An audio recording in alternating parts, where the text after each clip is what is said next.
नमस्कार, आप देख रहे हैं मुद्दा गर्म है। मैं हूं आपके साथ प्रीति रघुनंदन और इस वक्त की बड़ी खबर आ रही है पश्चिम बंगाल से, जहां चुनावी घमासान में एक बार फिर राम और कृष्ण की गूंज सुनाई दी है। इस बार ममता बनर्जी ने राम और कृष्ण की बात कहते हुए बीजेपी और लेफ्ट पर हमला बोला है। ममता ने हुगली की रैली में नारा दिया, हरे कृष्णा हरे राम, वापस जाएं बीजेपी और वाम। हालांकि नेताजी की जयंती पर ममता श्री राम के नारे पर भड़क गई थी।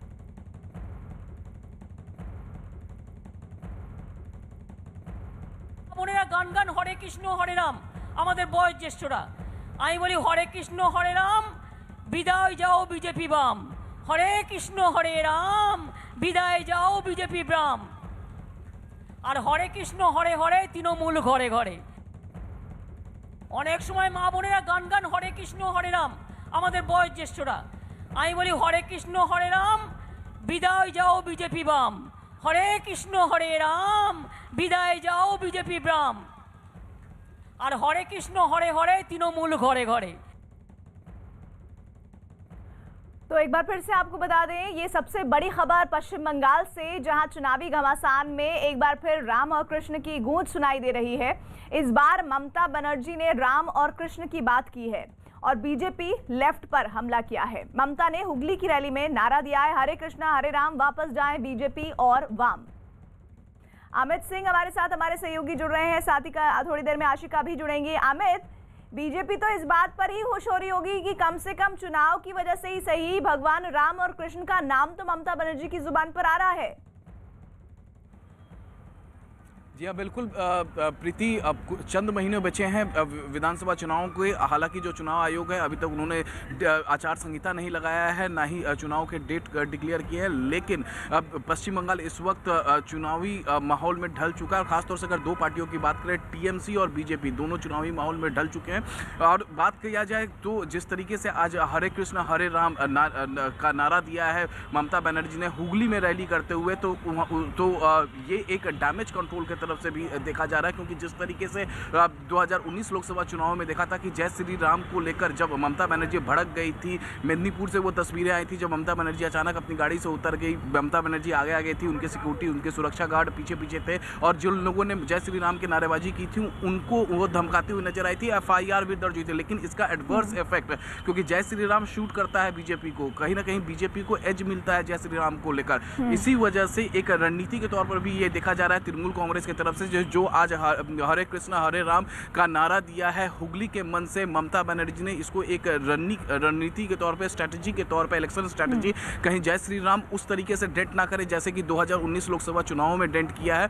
तो उसी वजह से हरे कृष्णा हरे राम का नारा ममता बनर्जी ने स्टेज से दिया। जी, आशिका भी हमारे साथ जुड़ गई है। आशिका, सुभाष चंद्र बोस के कार्यक्रम में तो जब नारे लग रहे थे भगवान राम के, तो भाषण देने से ही ममता बनर्जी ने इनकार कर दिया था, लेकिन अब फिर उन्हें भगवान राम और कृष्ण की शरण में क्यों जाना पड़ रहा है?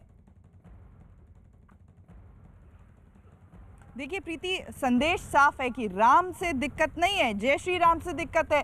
ममता बनर्जी ने इसके पहले भी कहा है कि राम से हमें कोई भी दिक्कत नहीं है, लेकिन जय श्री राम को वो एक चुनावी नारा मानती हैं, बीजेपी का नारा मानती हैं, इस वजह से इस नारे से नाराज़गी है। पहले भी देखा जा चुका है, रास्ते के बीच में उतर करके लोगों को डांटती हुई नजर आई थी, और अब तो प्रधानमंत्री मंच पर बैठे थे तब उन्होंने अपना भाषण रखने से इनकार कर दिया। इतनी नाराज़ हो गई, शायद ही ऐसा पहले कभी हुआ हो कि प्रधानमंत्री की मौजूदगी में किसी मुख्यमंत्री ने अपना भाषण न रखा हो, ऐसी नाराजगी जताई हो। तो संदेश साफ है कि राम से दिक्कत नहीं है, लेकिन जय श्री राम से दिक्कत है प्रीति। लेकिन जय श्री राम पर किसी का एकाधिकार थोड़ी है, वो भी पॉलिटिकल पार्टी का नहीं। इस पर मैं आगे बात करूंगी। बीजेपी नेता अर्जुन सिंह ने ममता बनर्जी के आरोपों पर पलटवार किया। उन्होंने कहा कि बीजेपी किसी भी महापुरुष का अपमान नहीं करती। हमारे साथ इस वक्त मौजूद हैं अर्जुन सिंह, जो कि स्टेट बीजेपी के वाइस प्रेसिडेंट हैं, सांसद हैं बैरकपुर से। सर, ममता बनर्जी ने हुगली में एक रैली की है, उन्होंने सीधे सीधे हमला किया है बीजेपी पर। कहा है कि विक्टोरिया मेमोरियल में जो प्रोग्राम हुआ है उनको टीज करने की कोशिश की गई है प्राइम मिनिस्टर के सामने। उस मंच पर प्राइम मिनिस्टर भी मौजूद थे, टीज करने की कोशिश की है। कोई उनसे गन पॉइंट पे कुछ नहीं कहलवा सकता है। गन पॉइंट का जरूरत क्यों है? और उनसे तो कोई कहलवाया नहीं था, वो तो अपने भाग गई थी। हम अपना जय श्री राम कर ही सकते हैं, उससे उनको क्या फर्क पड़ता। वो तो सीधे तौर पर सीधे साधे कहा जाए तो उन्होंने उससे मीटिंग का जो गरिमा था उसको नष्ट किया। ममता बनर्जी ने आज हुगली के मंच से ये भी कहा कि नेताजी सुभाष चंद्र बोस हों और इसके अलावा तमाम जो महापुरुष हैं पश्चिम बंगाल को, उनको इंसल्ट करने की कोशिश कर रही है बीजेपी। उनको इंसल्ट करने का क्या जरूरत है? ममता बनर्जी हमेशा झूठ बोलती हैं, झूठ बोलते रहती हैं और आने वाले जब तक चुनाव नहीं होगा झूठ बोलते रहेंगे। जय श्री राम के नारे लगे और सुभाष चंद्र बोस के कार्यक्रम में ममता बनर्जी ने भाषण देने से इनकार कर दिया, लेकिन बीजेपी ये कह रही है कि ये ममता की गलती है कि वो भाषण नहीं दे रहे हैं। उनका तो कोई नुकसान नहीं है, वो मंच से प्रधानमंत्री की मौजूदगी में अपनी बात को रख सकती थी, जो नहीं कर पाई वो अमित। जी हाँ, बिल्कुल। अगर आप प्रीति देखें और याद करें, जंतर मंतर पर भी एक कार्यक्रम हुआ था और उस कार्यक्रम में भी जय श्री राम के नारे लगे थे और ममता बनर्जी ने वहाँ पर भी अपनी नाराजगी जाहिर की थी। तो जय श्री राम को लेकर नाराजगी ममता की बहुत पहले से है। जय श्री राम को लेकर ममता ये सोचती है कि कहीं ना कहीं जय श्री राम को लेकर बीजेपी को एज मिलता है चुनावों में और इसे एक एज मिलता है, शूट करता है। तो इसी वजह से वो जय श्री राम को लेकर हमेशा से नाराजगी जाहिर करते रही और जिस तरीके से 2019 लोकसभा चुनावों में अब जय श्री राम एक नारा बना और उसके बाद जिस तरीके से लगातार स्लोगन्स जय श्री राम को लेकर रेस किए जा रहे थे और जो तस्वीरें मिदनीपुर से सामने आई थी, उसके बाद जिस तरीके से 18 सीटें बीजेपी जीती, कहीं ना कहीं उसके बाद टीएमसी को एक गहरा झटका लगा था और उसके बाद 2 दिन पहले जब विक्टोरिया मेमोरियल में जय श्री राम के नारे लगे, ममता बनर्जी ने अपना भाषण देने से मना कर दिया। उन्होंने स्टेज से ही प्रधानमंत्री के सामने नाराजगी जाहिर की। तो ये स्पष्ट है कि ममता बनर्जी जय श्री राम को लेकर ये मानती हैं कि ये बीजेपी को शूट करता है, बीजेपी को इससे चुनावों में एज मिलता है। तो इस वजह से ये लगातार नाराजगी जाहिर करती रही है। इससे पहले हमने जंतर मंतर में देखा है, मेदिनीपुर में देखा है, विक्टोरिया मेमोरियल के स्टेज पर प्रधानमंत्री के सामने देख लिया और इसके अलावा भी कई जगहों पर हमने जय श्री राम के का स्लोगन को लेकर उनको नाराजगी जताते हुए हमने देखा है। तो जाहिर तौर पर ममता बनर्जी हो या फिर टीएमसी उनकी पूरी पार्टी हो, ये समझती है कि जय श्री राम से को लेकर बीजेपी को एज मिलता है चुनाव में। और चूंकि चंद ही महीना बचे हैं विधानसभा चुनाव में, ये 2 तस्वीरें दिखा देते हैं, ज्यादा फासला नहीं है इन तस्वीरों के बीच, लेकिन ममता बनर्जी और उनकी पार्टी की विचारधारा में इन 2 ही दिनों में कितना बड़ा बदलाव देख रहे हैं, उससे साफ जाहिर हो रहा है कि आने वाले चुनाव पश्चिम बंगाल के बहुत महत्वपूर्ण होने जा रहे हैं। 23 जनवरी को जय श्री राम के नारे जब लगने लगे तो ममता बनर्जी ने सुभाष चंद्र बोस के कार्यक्रम में, जिसमें प्रधानमंत्री भी मौजूद थे, वहां भाषण देने से ही इनकार कर दिया था। वहीं आज देखिए 25 जनवरी का दिन, जिसमें वो हरे कृष्णा हरे राम बोल रही हैं, वापस जाओ बीजेपी और वाम। ये अभी हम अमित से बात कर रहे थे आशिका, तो उन्होंने कहा कि उन्हें ऐसा लगता है कि एज मिलता है बीजेपी को जय श्री राम के नारे से। ये बात चलिए एक मान लेते हैं, फर्ज कर लेते हैं कि हाँ सही है, लेकिन क्या इस नारे से अगर वो वहां पर भाषण दे देती तो क्या टीएमसी हाशिए पे चली जाती? देखिए वहाँ पर जो मुद्दा है वो ये है कि उनको अपना विरोध जताना बहुत ज़रूरी था ममता के लिए, क्योंकि वो शुरू से ये मुखर होकर के विरोध करती रही हैं जय श्री राम का, ये साफ कर दिया है उन्होंने। और अब भी जैसे कि आरोप लगता रहा है तृणमूल कांग्रेस के ऊपर कि मुसलमान वोट की जो है अपीजमेंट की पॉलिटिक्स करती हैं ममता बनर्जी, तो राम का नाम लेकर के ये साबित करने की कोशिश है कि राम के मैं खिलाफ नहीं हूँ, सिर्फ जय श्री राम के खिलाफ हूँ, जिसे वो बीजेपी का नारा मानती हैं। और ये उन्होंने साफ कहा कि उन्हें चिढ़ाने की कोशिश की गई प्रधानमंत्री के सामने, तो इसके प्रोटेस्ट में उन्होंने अपनी बात नहीं रखी क्योंकि सरकारी कार्यक्रम था। इस वजह से उन्होंने कहा कि मैं अपनी बात नहीं रखूंगी यहाँ पर। तो यानी कि अगर ममता बनर्जी को चिढ़ाने की कोशिश के तहत ये सब किया गया तो वो चिढ़ गई, उन्होंने भाषण नहीं दिया, तो ये तो एक तरह से देखा जाए कि बीजेपी अपनी स्ट्रैटेजी में कामयाब हो गई। अगर ऐसा उनकी बकौल मान लिया जाए, इधर बीजेपी नेता लॉकेट चटर्जी ने ममता पर हमला बोलते हुए कहा कि किसने किसका अपमान किया ये सभी लोग देख रहे हैं। हमारे साथ इस वक्त मौजूद हैं लॉकेट चटर्जी, सांसद हैं हुगली में। आज आप ही के इलाके में ममता बनर्जी जो हैं वो उन्होंने एक रैली की है और कहा है कि विक्टोरिया मेमोरियल में उनका अपमान किया गया है। बीजेपी गन पर बात करती है, गन पर बात करते, अगर गन दिखाएगी तो उससे ज़्यादा हुआ। राम किसी का एक का नहीं है, राम सिर्फ बीजेपी का नहीं है, राम सबका है। हम लोग भारतीय है, हम लोग का जन्म भी राम से ही हुआ है। और हम लोग का जो हमारा जो पेरेंट्स लोग है, हम लोग रामायण महाभारत जो हम लोग जन्म से ही इसको पढ़ा है, सब कुछ करा है। इसमें कुछ जय श्री राम ऐसा कुछ गाली नहीं है, इसमें सबको ये आवेग का विषय है, इसको अपमान का बात नहीं है जय श्री राम। और जो ममता बनर्जी ने जो बोला गन का विषय, हम लोग को गन के ऊपर विश्वास नहीं करते हैं, हम लोग काम के ऊपर विश्वास करते हैं। मोदी जी ने डेवलपमेंट का विषय को लेकर काम किया है 2014 में।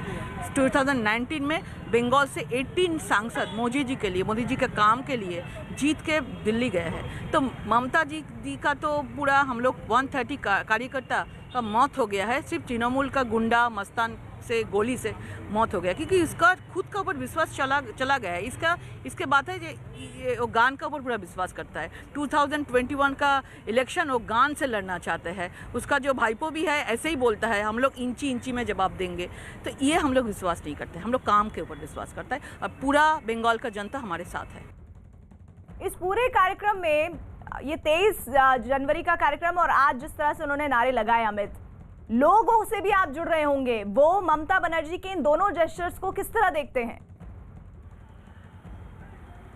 जी हाँ, बिल्कुल। जब लोगों से बात हुई थी मेरी खास तरीके से 23 जनवरी को नेताजी सुभाष चंद्र बोस की 125वीं जयंती पर, तो नेताजी ने तो वहाँ पर लोगों का जो पश्चिम बंगाल के लोग हैं उनका साफ साफ ये कहना था कि अगर कुछ लोगों ने नारेबाजी की तो ऐसा नहीं था कि ममता बनर्जी अपनी बात नहीं रखती। नेताजी सुभाष चंद्र बोस को लेकर क्या सोचती हैं और उन्हें अपनी बात उस मंच से रखनी चाहिए थी, और वो मंच विशेष रूप से प्रधानमंत्री उस मंच पर बैठे हुए थे तो उनको इस बात को रखनी चाहिए थी। अगर कुछ लोग नारेबाजी करते हैं, जय श्री राम कहते हैं, तो उनको कुछ रिएक्ट नहीं करना चाहिए था। वो चंद लोग थे, ज़्यादा लोग नहीं थे, और जब वो अपनी बातें रखना शुरू करती तो शायद वो लोग चुप हो जाते और उनको चिढ़ना नहीं चाहिए था, ऐसा पश्चिम बंगाल के लोग सोचते हैं। लेकिन अगर आप बात करें कि जो ममता बनर्जी ने जो मौका दिया, इस मौका का लाभ उठाना चाहेगी बीजेपी इस चुनाव में, क्योंकि 2019 लोकसभा चुनाव में मेदिनीपुर से जब तस्वीरें आई थी, उसके बाद चुनाव के दौरान जहां भी चुनावी रैली होती थी वहां जो बीजेपी के, चाहे वो छोटे नेता हो, शहर के नेता हो, गाँव के नेता हो या बड़े नेता हों, वो सभी वो जो मेदिनीपुर की तस्वीर थी, वाकया था, उसको अपने मन से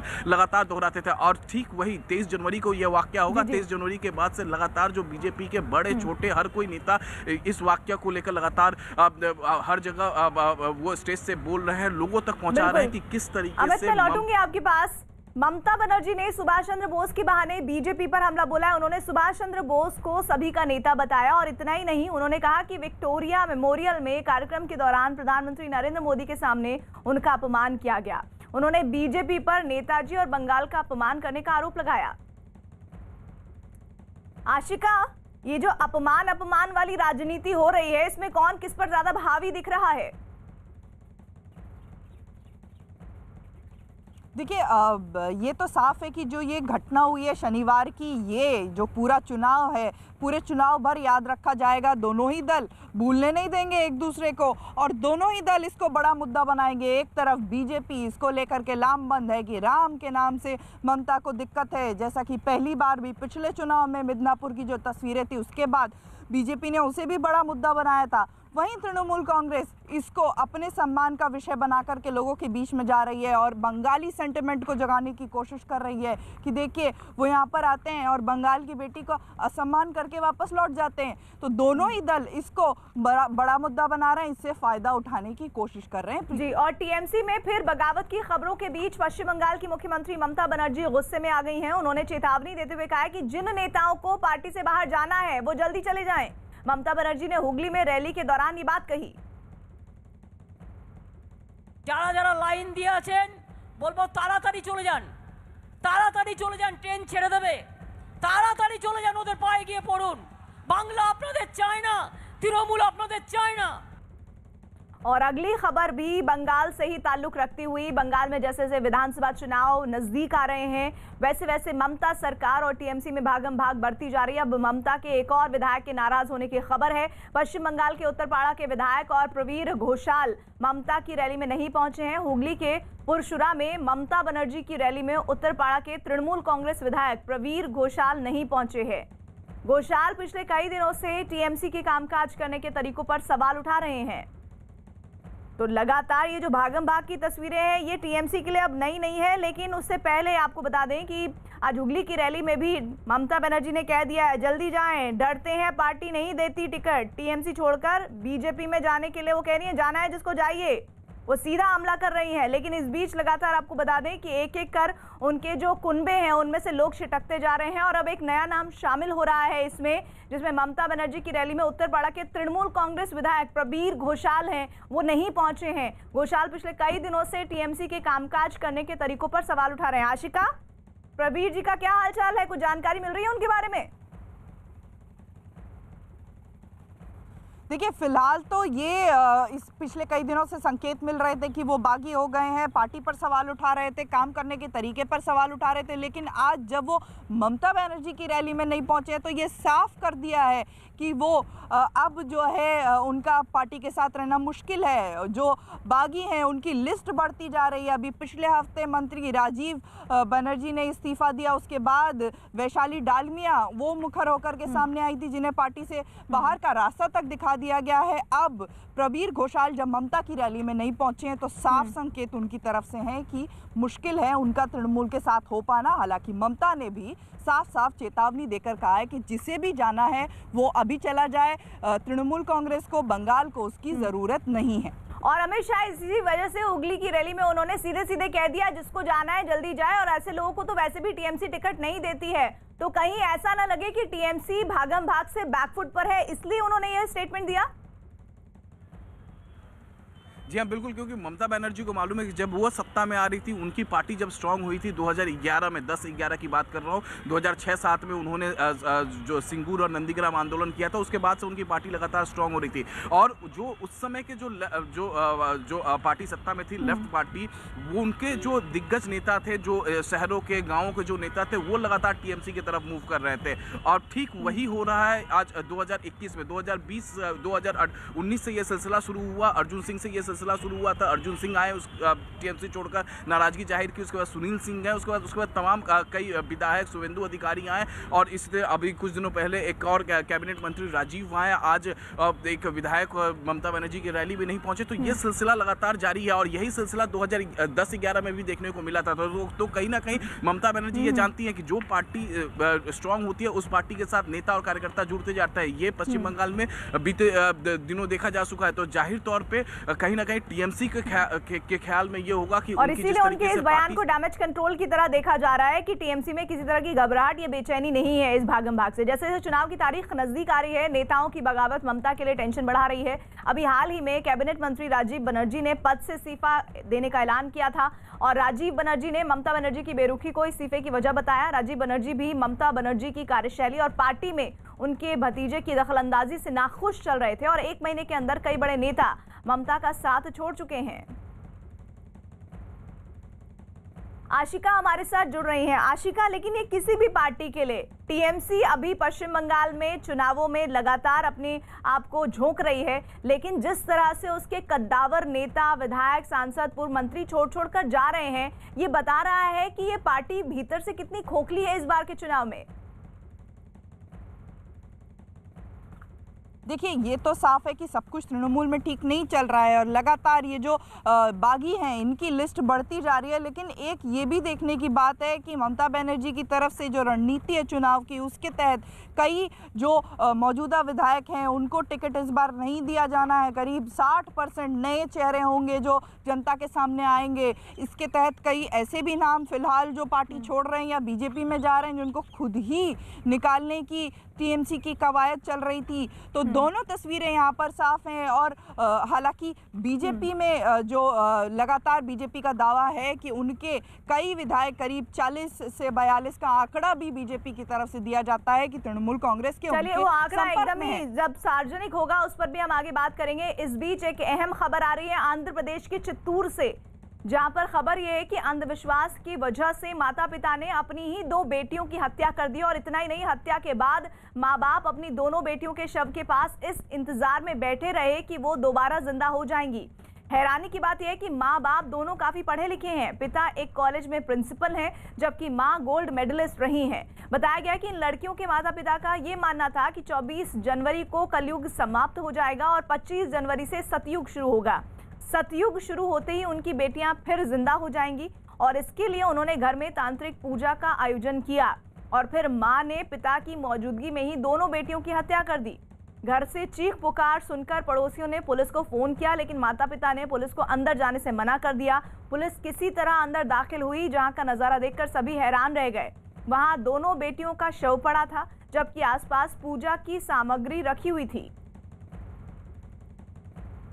संजय तिवारी हमारे साथ जुड़ रहे हैं। संजय, बहुत ही हैरान करने वाली ये जानकारी आ रही है। ये जो कलयुग और सतयुग के बीच माता पिता फंसे थे, इसकी वजह क्या थी?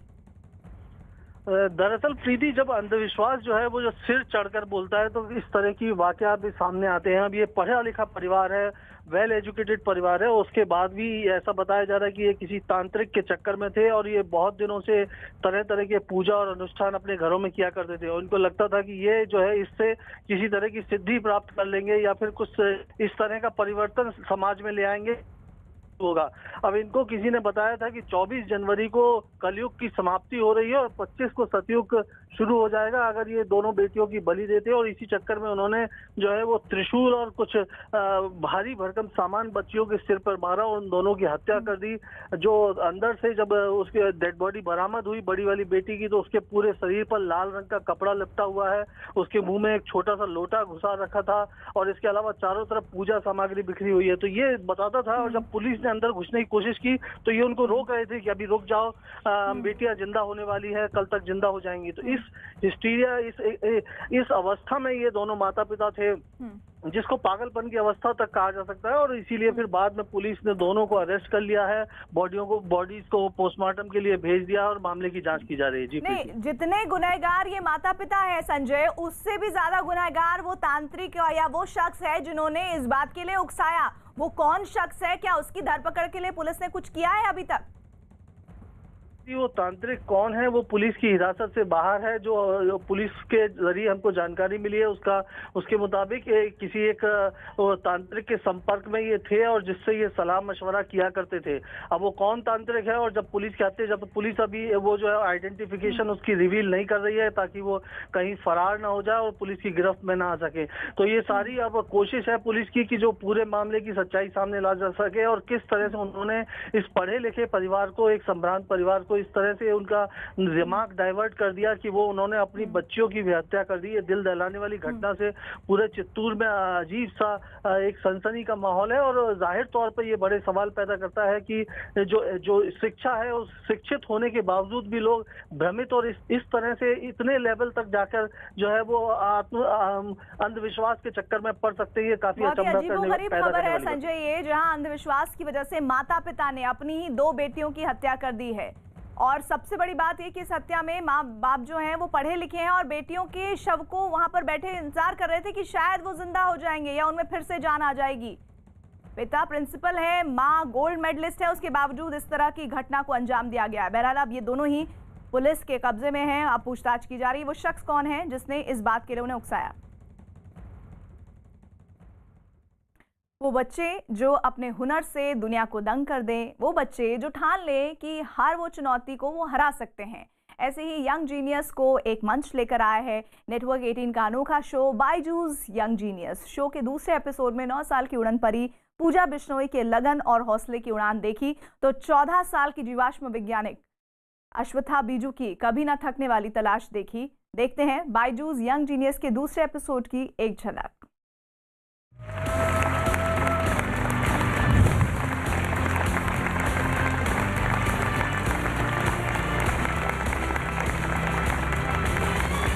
नमस्कार।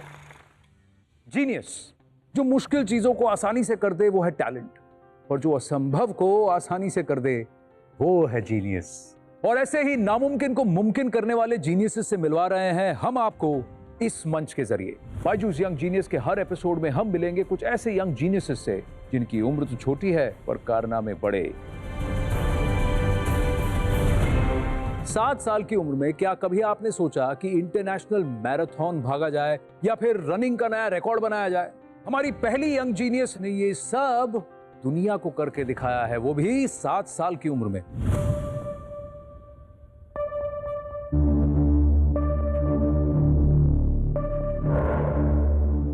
किसी भी रेस से पहले मेरा एक ही लक्ष्य होता है कि अपने फिनिशिंग लाइन पर सबसे पहले पहुंचना। अभी मैं 2024 ओलंपिक के लिए तैयारी कर रही हूँ और उसके लिए मैं रोज़ाना 8 घंटे प्रैक्टिस करती हूँ, डाइट फॉलो करती हूँ और मैं टीवी वगैरह नहीं देखती। बहुत कंपटीशन है आपके खेल पे, ट्रैक एंड फील्ड पे बहुत कंपटीशन।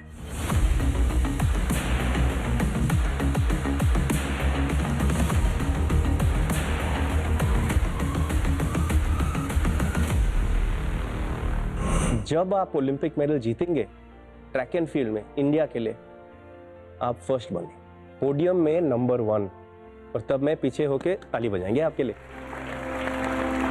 हमारी अगली यंग जीनियस है बहुत खास। इन्होंने दिलचस्पी दिखाई है फॉसिल्स में और ये बन गई हैं यंगेस्ट पेलियोंटोलॉजिस्ट। इनका नाम है Ashwatha Biju.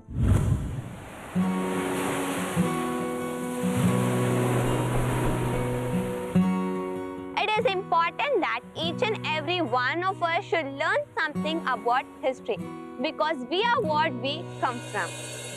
Hi, this is Ashwata Biju. I'm a young paleontologist of India who have collected nearly 120 specimens of fossils from 3 different beds. Hi Ashwatha, come. Welcome to Byju's Young Genius. 13 years old and you are doing a study of fossils. You have something which look like rocks to me.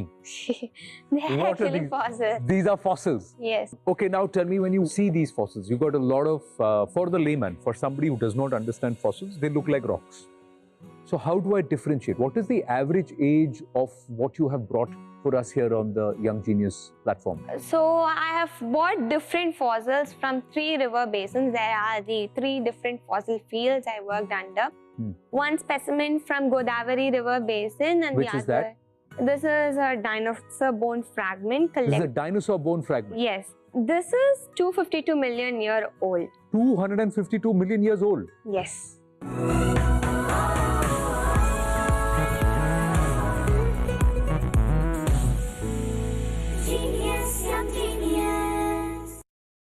और अब बात big boss के घर